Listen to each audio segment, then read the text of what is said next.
السلام عليكم ورحمة الله وبركاته حبايب قلبي طلاب الصف الرابع الابتدائي. النهاردة إن شاء الله أول حصة لينا في منهج الرياضيات الترم الأول. بسمع كلام كتير جدا يا سير، المنهج صعب، المنهج تقيل. تعالوا بفضل الله احنا إن شاء الله هنبسط الدنيا ونبسط الأمور مع أول حصة لنا بإذن الله، والأمور هتبقى سهلة. تعالوا معايا نبدأ ونسمي الله. عنوان درس النهارده بيتكلم عن حاجه اسمها الاعداد الكبيره. بس قبل ما ادخل في الاعداد الكبيره واعرف ايه هي الاعداد الكبيره واشتغل عليها ازاي وعايز منها ايه وطالب مني ايه، تعالى الاول نبدا قبليها بحاجه صغيره واعرفك الفرق بين ثلاث حاجات. في عندي حاجه اسمها الرقم، وعندي حاجه اسمها العدد، وعندي حاجه ثالثه اسمها الصيغه العدديه. قال لي يا عم الحاج عندي حاجه اسمها الرقم، وعندي حاجه اسمها العدد، وعندي حاجه اسمها الصيغه العدديه. ايه الفرق بين دي وبين دي وبين دي؟ بكل سهوله. الرقم ده بيتكون من رمز واحد. يعني ايه رمز واحد؟ يعني مثلا 0 1 2 3 4 5 6 7 8 9. ده كله بالنسبه لي اسمه رمز واحد. 0 حاجه واحده اهو، 1 رمز واحد اهو، 2 3 4 وهكذا رمز واحد. لكن العدد ده ينفع يتكون من رمز او اكتر. يعني ينفع يتكون من رمز او اكتر. يعني مثلا يجي يعمل لي كده، بص بص بص بص، يجي يقول لي مثلا 25. 25 يا سير ما هو ده رقم. لا، احنا اتفقنا الرقم بيتكون من رمز واحد، حاجه واحده بس، ان ده بحاجتين اقدر اقول عليه عدد. يجي يقول لي يا سير مثلا 76، ده رقمين اهو، اقدر اقول عليه عدد، يبقى بيتكون من رقم او اكتر اهو. طب يجي يقول لي مثلا اهو 95، اقدر اقول عليه عدد.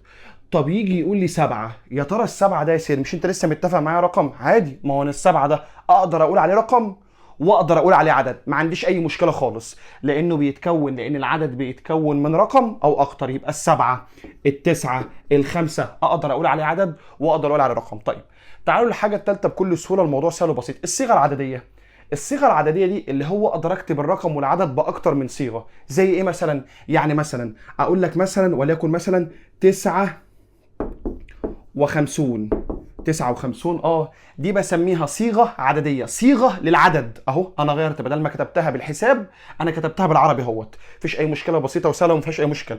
الصيغه العدديه برضو ممكن اروح اقول مثلا 25,000 اهو، ما عنديش اي مشكله. ايه ده يا سير؟ هو مش ده عدد يا ابني؟ ما هو انا ممكن اكتب الصيغه العدديه، ما عنديش اي مشكله خالص، ممكن اكتبها كده ما فيش اي مشكله، ممكن اكتبها بالعربي او ممكن اكتبها بالحساب بالارقام، ما عنديش اي مشكله. يبقى الصيغه العدديه دي بتضم كله. يبقى الرقم حاجه واحده، العدد ممكن يتكون من رقم او اكتر، اما الصيغه العدديه ممكن اعمل الحاج ابدا عادي، ممكن اكتبه بالعربي، ممكن اكتبه بالحساب وهكذا وانا ماشي. كلام سهل وكلام بسيط وما فيهوش اي مشكله. ده هو قال ايه يعني الدرس الاول، الموضوع سهل وبسيط وما فيهوش اي مشكله.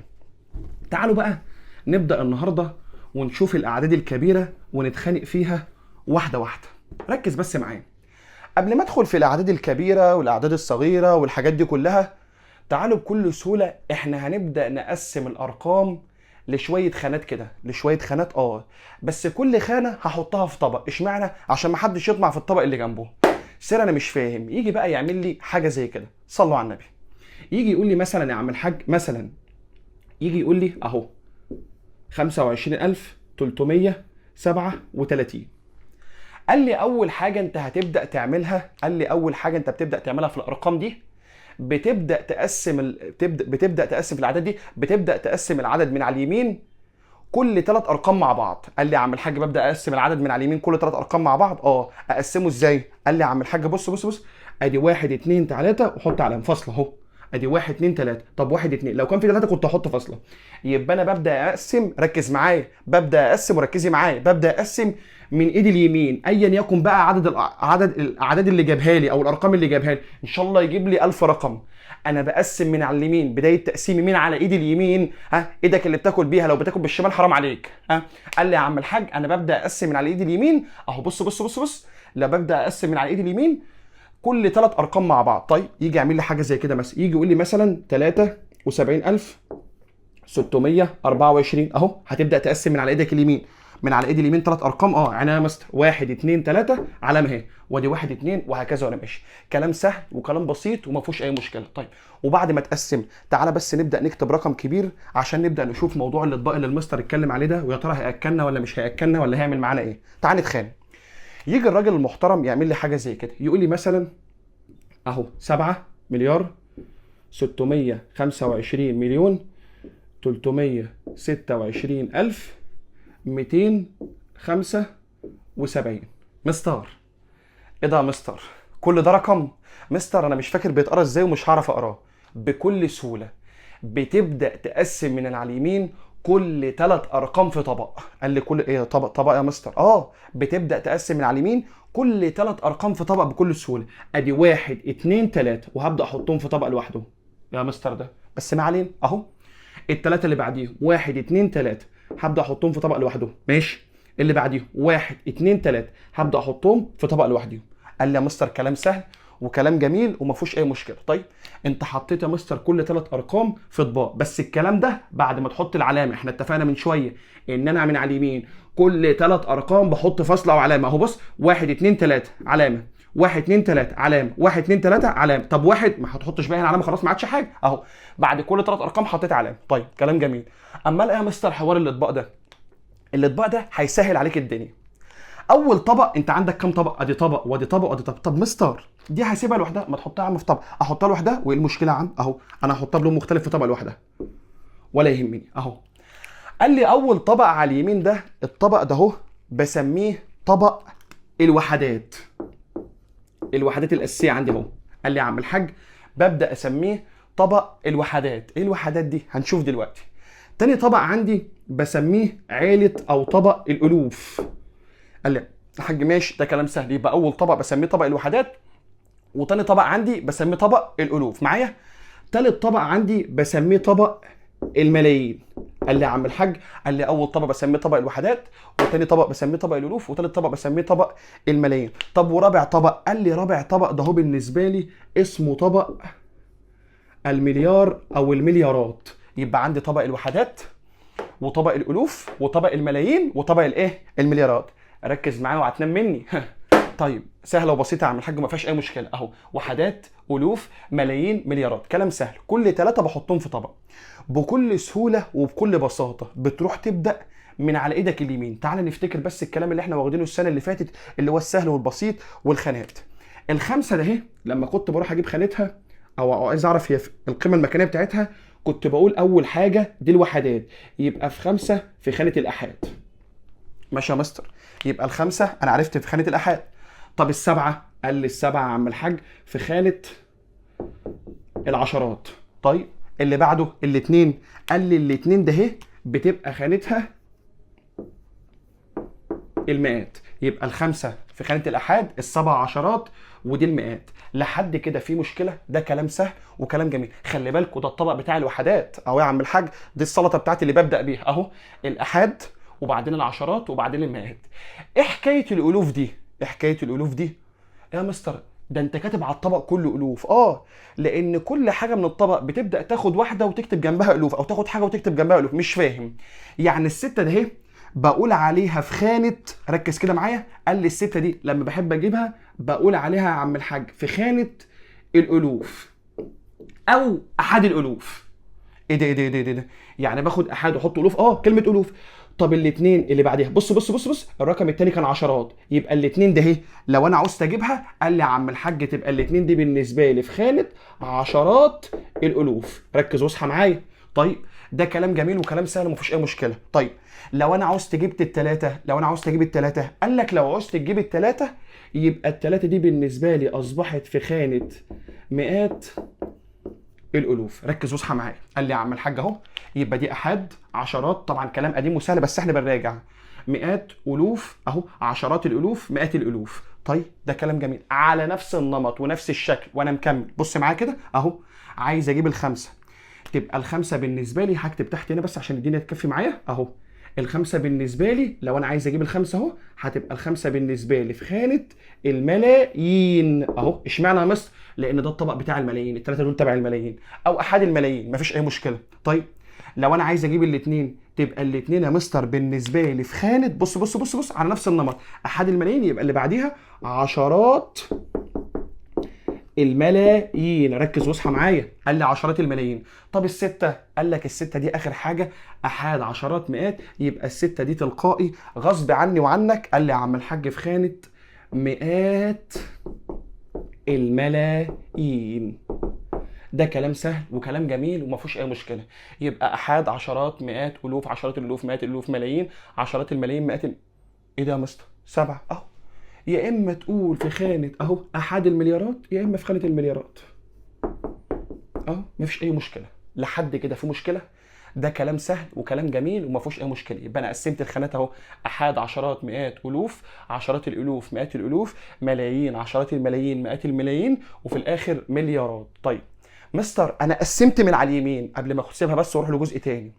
طب انا لو عايز اقرا الرقم بقى كده بالمره بسرعه، بص بص لما تعوز تقرا الرقم بتبدا من على الشمال، وخلي بالك من الاطباق اوعى تتكسر منك ها لانها مهمه. بص كده وركز معايا.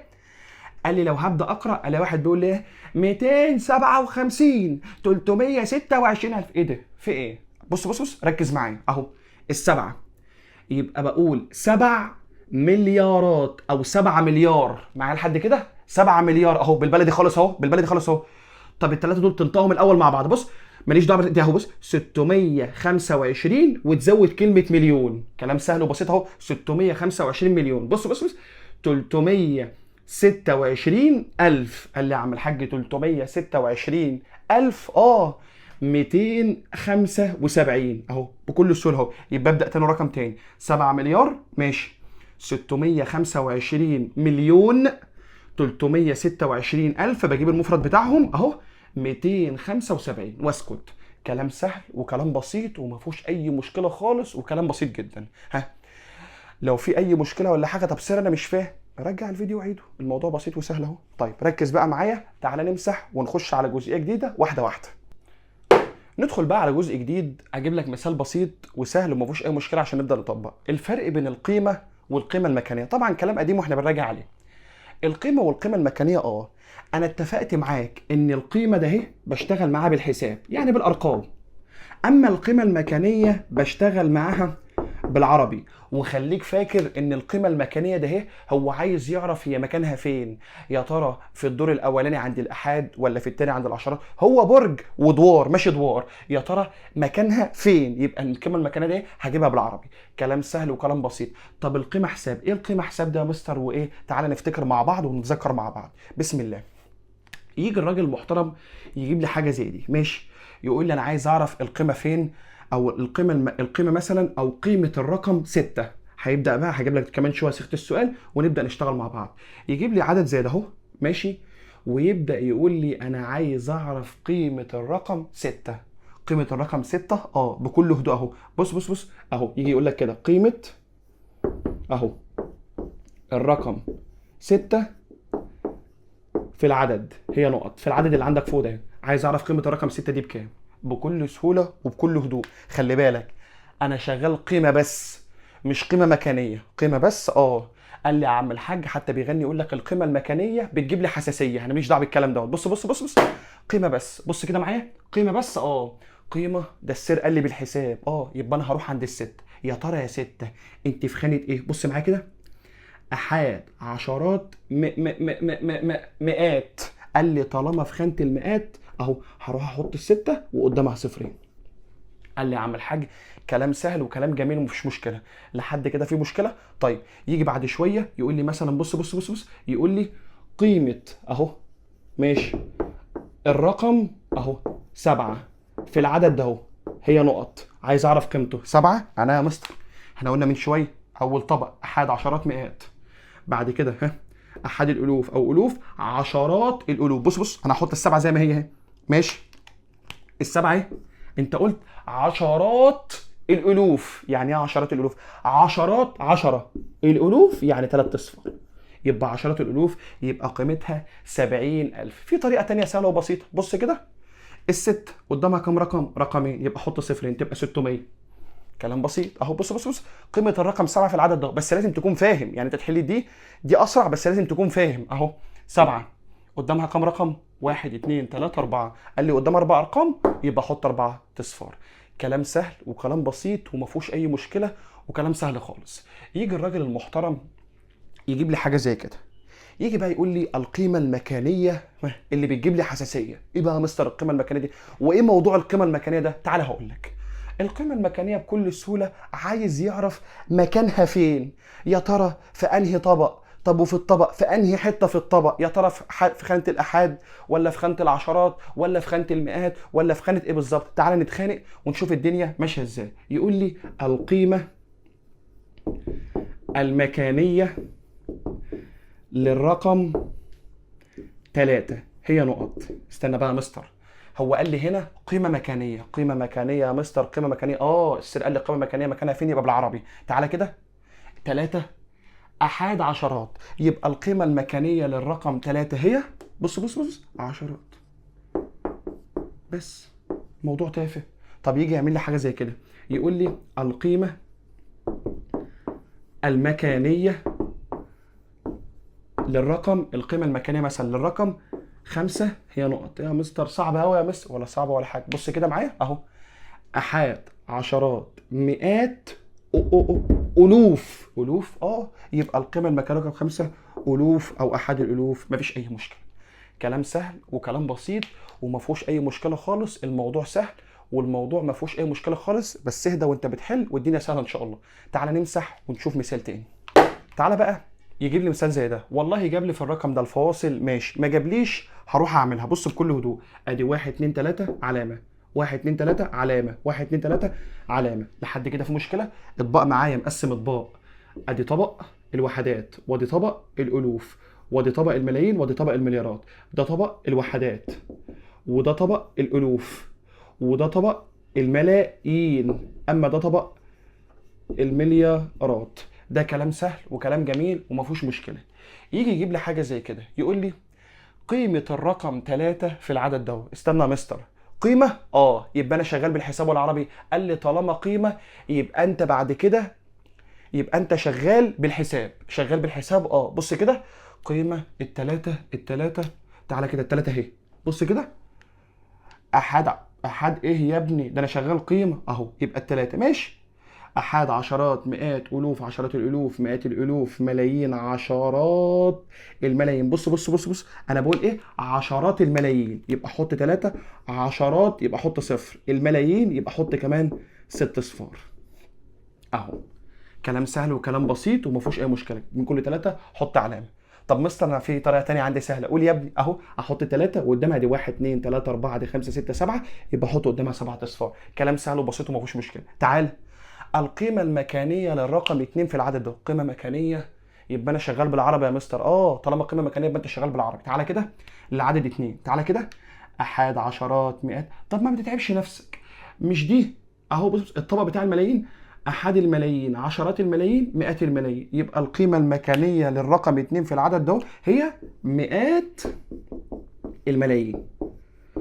كلام سهل وكلام بسيط ومفيش مشكله. تعالى كده، بيقول لي قيمه الرقم 7 في العدد ده. قيمه الرقم 7 قيمه يبقى حساب. بص بص بص بص، السبعه ادي 1 2 3 4 دي 5، او يعني احط السبعه كده وقدامها 5 اصفار. بص معايا كده، السبعه اهو وقدامها دي 1 2 3 4 دي 5، واقسم 3 اهو. بص بص بص، او السبعه دي 1 2 3 4 دي 5، او مش دي في خانه الالوف؟ احد الالوف، عشرات الالوف، مئات الالوف، مئات الالوف. مئات يبقى احط صفرين، والوف يبقى احط 3 اصفار.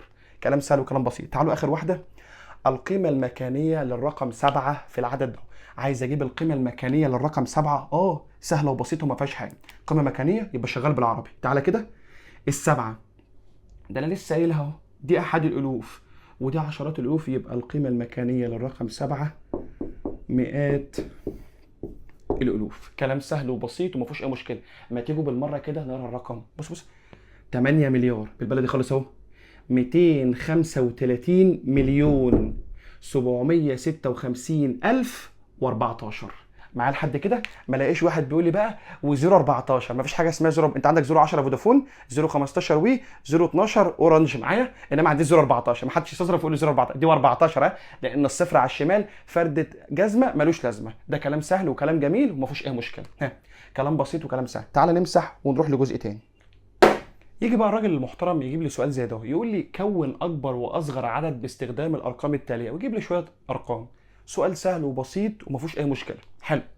يجيب لي سؤال زي ده يقول لي انا عايز من الاعداد ده اهي 2 و1 و5 و3 اكون اكبر رقم واصغر رقم، او اكون اكبر عدد واصغر عدد. عشان تكون اكبر عدد بتبدا فعلا من الكبير بس من ناحيه الشمال، من ناحيه اليسار من هنا. بص بص بص، فين اكبر عدد هنا؟ قال لي الخمسه، يبقى اروح احط خمسه.